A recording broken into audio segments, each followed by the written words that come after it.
And అలానే ఇప్పుడు మా Ashwatthama Gautam Krishna, well dedicated, well discipline and extremely talented our hero Gautam Krishna గారిని మాట్లాడవలసిందిగా రిక్వెస్ట్ చేస్తూ ఉన్నాం.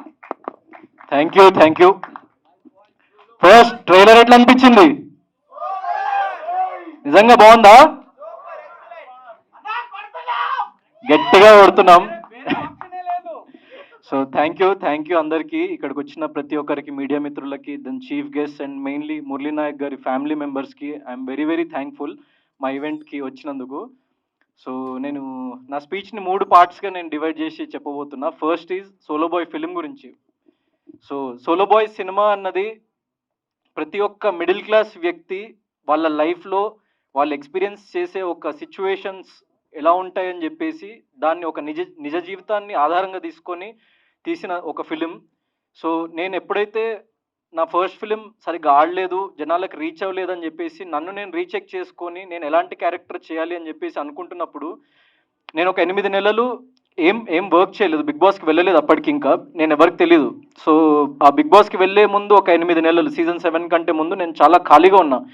అండ్ ఆ ఖాళీగా ఉన్న సమయంలో నన్ను నేను రీఇన్వెంట్ చేసుకుందామని చెప్పేసి నేను ఆలోచిస్తూ ఉండగా నేను ఎవ్రీడే ఒక 100 కిలోమీటర్స్ ఒక డ్రైవ్కి వెళ్ళిపోయేటోని, ఒక కార్ వేసుకొని అందరినీ లైక్ చుట్టుపక్కల ఉన్న ప్రతి వీధిలో ఉన్న లైక్ మనుషుల్ని, బయట ఉన్న జనాల్ని అబ్జర్వ్ చేస్తుండేవాడిని. ఇంకేం చేసేవాడిని కాదు, పొద్దున్న లేచి తినేవాడిని, బయటికి వెళ్ళి జనాల్ని చూస్తూ ఉండేవాడిని. సో నాకు ఒకటి అనిపించింది ఏంటంటే, మన లైఫ్లో మనకి ఎంత డబ్బున్నా ఎంత డబ్బు లేకపోయినా కొన్ని హ్యూమన్ ఎమోషన్స్ అన్నవి కామన్. అంటే మనకి ప్రేమ కానీ, బాధ కానీ, లేకుంటే మన ఫ్యామిలీ కానీ, మన ప్యాషన్ కానీ, ఎంత తక్కువ డబ్బులు ఉన్న వాడికైనా ఎంత ఎక్కువ డబ్బులు ఉన్న వాడికైనా వాడికి డబ్బులు కావాలి, వాడికి ఒక రెస్పెక్ట్ కావాలి సమాజంలో, వాడికి ప్రేమ కావాలి, వాడి కుటుంబ సభ్యులు ఆనందంగా ఉండాలి. సో ప్రతి ఒక్క మనిషి కోరుకునేది ఇది ఒక్కటే లైఫ్లో. వాడికి ఎన్ని లక్షల కోట్లు ఉండని వాడి దగ్గర ఎంత లైక్ 100 రూపాయలు డైలీ సంపాదించే వ్యక్తి కూడా అదే కోరుకుంటాడు. సో ఈ కామన్ ఎమోషన్స్తో ఉన్న ఒక సబ్జెక్ట్ చేయాలరా, purely based on like true incidents అయి ఉండాలని చెప్పేసి అనుకొని ఈ స్టోరీ స్టార్ట్ చేయడం జరిగింది. దాని తర్వాత సతీష్ అన్నకి చెప్పగానే లైక్ వెంటనే ఒక్కటే సిట్టింగ్లో, he is the first producer I went to, and ఆయన ఒక్కటే సిట్టింగ్లో ఓకే చేసేసిండు. హ్యాట్స్ ఆఫ్ అన్న, ఎందుకంటే దట్స్ ప్యూర్ ప్యాషన్. ఎందుకంటే చాలామంది లెక్కలేసుకుంటూ ఉంటారు, లాజికల్ వెతుకుతూ ఉంటారు, ఈ హీరోకి మార్కెట్ లేదు, ఆ హీరోకి మార్కెట్ లేదని వినిపిస్తూ ఉంటుంది. ఒక సినిమా చేయకపోతే మార్కెట్ ఎట్లా వస్తుంది ఫస్ట్? సో సింపుల్ లాజిక్ కదా. సో అది నమ్మి, అది ఆయన దృఢమైన నమ్మకం. అంటే ఎప్పుడైనా కొత్త వాళ్ళే ఒక చిన్న బడ్జెట్లో లైక్ చేయాలి, ఒక మంచి ఫిలిం చేసి అది సక్సెస్ కొడితే అప్పుడు అది 100 తరాలకి కానీ ఒక లైక్ మన ఇండస్ట్రీలో, ఫిల్మ్ ఇండస్ట్రీలో ఒక ముద్ర ఉండిపోతుంది. ఒక బయట నుంచి వచ్చి ఫిల్మ్స్ తీయాలి, ఏ ఫిల్మ్ బ్యాక్గ్రౌండ్ లేకుండా అనుకునే వాళ్ళకి ఒక ఇన్స్పిరేషన్గా నిలుస్తుంది అని చెప్పేసి మా టీంలో ఉన్న ప్రతి ఒక్క వ్యక్తి అదే నమ్మిండు. కాబట్టి ఈ ఫిలిం ఈరోజు ఇక్కడ ఇంత అద్భుతంగా, ఏ ఇండస్ట్రీ బ్యాక్గ్రౌండ్ లేకుండా, I can proudly say no big producer, no big director, no big actor, no one, కానీ ఈ ఫిలిం ఇంత ఎక్స్ట్రాడినరీగా చేసిండ్రు. So I'm not the hero of this film, content is the hero of this film. So అలాంటి సబ్జెక్టే చేయాలనుకున్నా, కంటెంటే hero అవ్వాలి, నేను లాస్ట్ ప్రయారిటీ అయి ఉండాలని చెప్పేసి నమ్మి మేము మా టీం అంతా నమ్మి చేసినాము. సో ఈ ఫిలింలో నేను చెప్తున్నా కదా, ఈ ఫిలిం ఎంత బాగుంటుంది అంటే, ఈ ఫిలింలో నేను కాకుండా ఇంకెవరు యాక్ట్ చేసినా కూడా ఈ ఫిలిం అంతే బాగుంటుంది, అంతే హిట్ అవుతుంది. సో ఇట్స్ ఆ క్రెడిట్ నాకు 0%, నేను చెప్తున్నా, not even 1%, 0%. And I'm very happy that I did this film, and I'm feeling very lucky that I did this film. ఎందుకంటే ఒక చిన్న యాక్టర్ని పెద్ద యాక్టర్ చేయగలిగే కెపాసిటీ ఉన్న ఫిల్మ్ ఇది. So I'm very happy. ఈ ఫిలిం గురించి వచ్చేసరికి, సో సతీష్ అన్న అండ్ డైరెక్టర్ నవీన్ గారు వచ్చేసి వెరీ కామ్ గోయింగ్. మీరు లాస్ట్ ఈవెంట్ చూసుకుని అసలు ఏం మాట్లాడలేదు, ఇప్పుడు ఇంకా స్లోగా ప్రమోషన్స్లో పడి ఆ ఫైర్ బయటకు వస్తుంది. సో అది ఇంకా 1% ఆయనలో ఉన్న ఫైర్ మీరు ఆన్ స్క్రీన్ చూసిండ్రు. సో కంటెంట్ని నమ్మండి. సో మా మాటలు అవన్నీ సెకండరీ. సో కంటెంట్ని నమ్మండి, ట్రైలర్ చూడండి. అండ్ ఇది ఒక చిన్న ఫిలిం, మాకు ఏదో లక్షలు కోట్లు ప్రమోషనల్ బడ్జెట్ ఉండదు. మీకు నిజంగా నచ్చుంటే, మీరు ఒక మిడిల్ క్లాస్ వ్యక్తి అయి ఉంటే, మీరు కనెక్ట్ అయ్యి ఉంటే, ఒక 50 మందికి మీ వాట్సాప్లో ఇది ట్రైలర్ షేర్ చేయండి, వాళ్ళని ఇంకో 50 మందికి షేర్ చేయమని చెప్పండి. ఎందుకంటే అది మీకు ఫ్రీ ఆఫ్ కాస్టే, కానీ మాకు అది జీవితం. సో మీకు నిజంగా నచ్చుంటే మాత్రం ఖచ్చితంగా ఈ పని చేయండి నా కోసం. నాకు సపోర్ట్ చేసి ఓట్ చేసిన ప్రతి ఒక్కళ్ళు బిగ్ బాస్లో ఉన్నప్పుడు రన్నరప్ అయినా అని చెప్పేసి నేను ఫీల్ అయినా కూడా బయటకు వచ్చి చూసిన తర్వాత ఎంతమంది జనాదరణ పొందినా అని చెప్పేసి నేను చాలా సంతోషపడ్డా.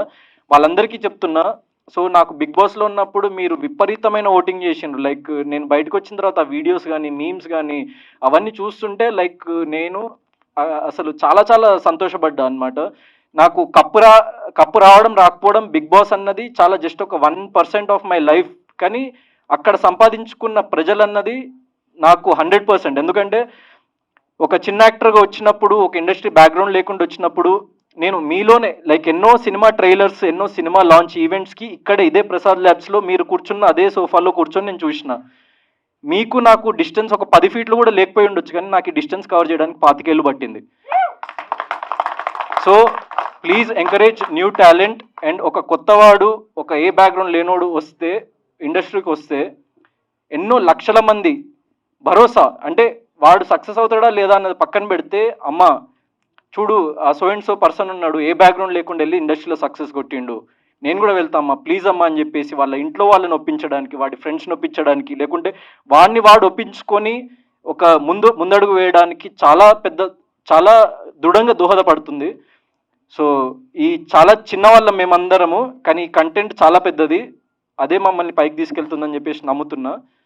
This is about Solo Boy film. Second thing, Murali Naik గారి ఫ్యామిలీ. మేము మెయిన్గా మురళీనాయక్ గారి ఫ్యామిలీని పిలిచి ఫెలిసిటేట్ చేద్దామని ఎందుకు అనుకున్నామంటే, ఎంతోమంది లైక్ డైరెక్టర్స్, యాక్టర్స్ వాళ్ళు చాలామంది మాకు సపోర్ట్ చేసే వాళ్ళు ఉన్నారు, వాళ్ళని పిలవచ్చు, లాంచ్ చేయొచ్చు.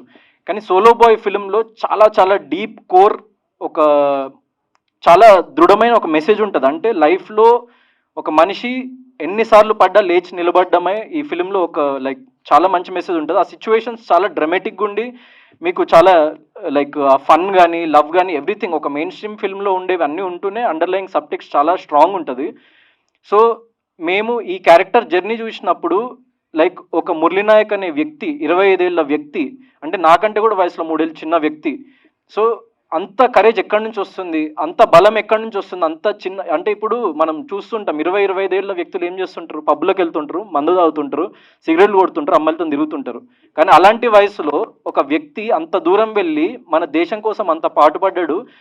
ఆపరేషన్ సింధూర్ అనేది మన గవర్నమెంట్ చాలా చాలా ఒక ప్రెస్టీజ్కి తీసుకొని పాకిస్తాన్కి అగేన్స్ట్గా ఒక వార్ రేజ్ చేసి, మేము దేనికి తగ్గము, మా మీద చెయ్యేస్తే నరికేస్తా నా కొడకల్లారా అని చెప్పేసి ఆపరేషన్ సింధూర్ ఏదైతే పిఎం మోదీ గారు స్టార్ట్ చేసిండ్రో దాంట్లో ఒక కీలకమైన పాత్రని వర్తించిన మన మురళీనాయక్ గారు. సో అంత చిన్న వ్యక్తి అసలు అంత కరేజ్ ఎక్కడి నుంచి వచ్చిందని అని చెప్పేసి నాకు ఒక్కసారి లైక్ ఫ్యూజ్లు ఎగిరిపోయినాయి. దాని తర్వాత నేను వాళ్ళ ఫ్యామిలీ గురించి స్టడీ చేయడం స్టార్ట్ చేస్తే చాలా చాలా లైక్ నిరుపేద కుటుంబం, వాళ్ళ అబ్బాయిని ఎక్కడో ఉంచి వాళ్ళు ఎక్కడో పని చేసుకుంటూ లైక్ తాపీ పని చేసుకుంటూ లేకుంటే హౌస్ కన్స్ట్రక్షన్స్ వర్క్ చేసుకుంటూ అంత కష్టపడి పెంచి మన దేశానికి ఇంత గొప్ప వ్యక్తిని ఇచ్చిండ్రు. సో వీళ్ళకంటే పెద్ద సెలబ్రిటీస్ ఎవరుంటారా, మన ఎక్కడ ఇండియా మొత్తంలో వెతికినా దొరకరు. Shahrukh Khan, no Salman Khan, Murali Nayak is bigger than them. I believe that. So అందుకే పిలవడం జరిగింది. Sir thanks a lot. అండ్ చివరిగా ఒక విషయం చెప్పాలనుకుంటున్నా. నేను సోషల్ మీడియాలో ఒక చిన్న కమెంట్ చూసిన ఒకసారి, అంటే చాలా వందల వేల లక్షల కమెంట్స్ వస్తుంటాయి, పాజిటివ్ వస్తుంది, నెగిటివ్ వస్తుంది, మనకు నచ్చిన వాళ్ళు ఒక్కొక్కటి అంటుంటారు. ఒక కమెంట్ నాకు స్టక్ అయింది. నేను బిగ్ బాస్ సీజన్ 8 నుంచి రన్నర్ అయి బయటికి రాగానే చాలామంది లైక్ ఫ్యాన్స్ కానీ లేకుంటే నన్ను అభిమానించే వాళ్ళు వచ్చి చిన్న ర్యాలీ లాగా చేసి లైక్ నాకు పూలదండలు, గజమాలలు అవన్నీ ఏదేదో చేసిండ్రు అనమాట. సో అక్కడ వీడేం పీకిండ్రా, వీడికి ఇంత చేస్తున్నారని చెప్పేసి ఒక కమెంట్ వచ్చింది.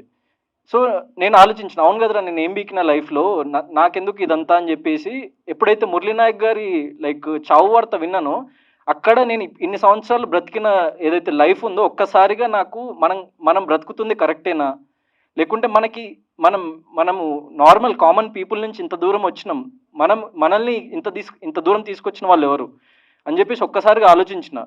సో నాకు ఏ సెలబ్రిటీ సపోర్ట్ చేయలేదు సార్, ఏ ప్రొడక్షన్ హౌస్ సపోర్ట్ చేయలేదు, ఏ పెద్ద డైరెక్టర్ సపోర్ట్ చేయలేదు, ఆడియన్స్ సపోర్ట్ చేసిండ్రు. ఆడియన్స్ నన్ను ఇక్కడ వరకు తీసుకొచ్చిండ్రు. సో నేను నన్ను అభిమానించిన ప్రతి ఒక్క ప్రేక్షకుడి కోసం ఏదో చేయాలన్న ఆలోచన తిరుగుతున్నప్పుడు మురళీనాయక్ గారి ఈ ఇన్సిడెంట్ జరిగింది. దాని తర్వాత నేను ఇంకా బలంగా ఆలోచిస్తూ ఏదైనా స్ట్రాంగ్గా మనము ఒక పెద్ద ఈవెంట్ నా లైఫ్లో నెక్స్ట్ బిగ్ ఈవెంట్ ఏదైతే ఉంటుందో అక్కడ ఇది అనౌన్స్ చేద్దామని చెప్పేసి నేను ఫిక్స్ అయినా.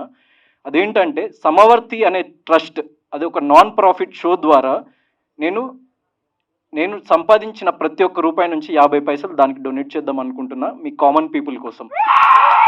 అండ్ దాంట్లో ఫస్ట్ డొనేషన్ నా బిగ్ బాస్లో నేను సంపాదించింది, నన్ను చాలా మంది అడిగింది ఎంత రెమ్యూనరేషన్ సంపాదించాను. 30 లక్షలు సంపాదించింది సార్ నేను 10 వారాల నుండి.